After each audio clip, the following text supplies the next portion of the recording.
ልብሶቻችሁ ቦታ እየያዙ ካስቸገሯችሁና እየተጨማደዱ ካስቸገሯችሁ የአስተጣጠፍ ዘዴዎችን አሳያችኋለሁ። ተከታተሉኝ። አንድ እግር ካልሲ እየጠፋባችሁ ለተቸገራችሁ በዚህ መልኩ ካጠፋችሁት መጥፋት የሚባል ነገር አይኖርም። ቦክሰሩን ሲያጥፉ እንዴት ነው የሚያጥፉት? እንግዲያውስ ላሳየዎት። ልክ በዚህ መልኩ ካጠፉ በኋላ መጨረሻ ላይ ወደ ውስጥ ያስገቡት።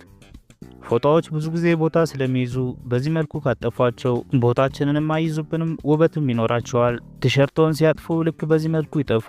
የቢጫውን መስመር ተከትለው ካጠፉ በኋላ በዚህ መልኩ ይጠፉት። ሸሚዞችን በዚህ መልኩ ካላጠፍናቸው የተጨማደዱ ስለሚያስቸግሩ ውበት አይኖራቸውም። ረጅም ሸሚዞችንም ሲያጥፉ ልክ እንደሚያዩት በቀላሉ ማጠፍ ይችላሉ።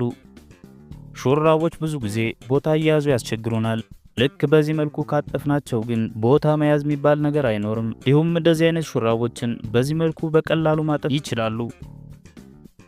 እንዲሁም ወፍራም ጃኬቶችን ሲያጥፉ ልክ በሚያዩት መልኩ ይጠፉ።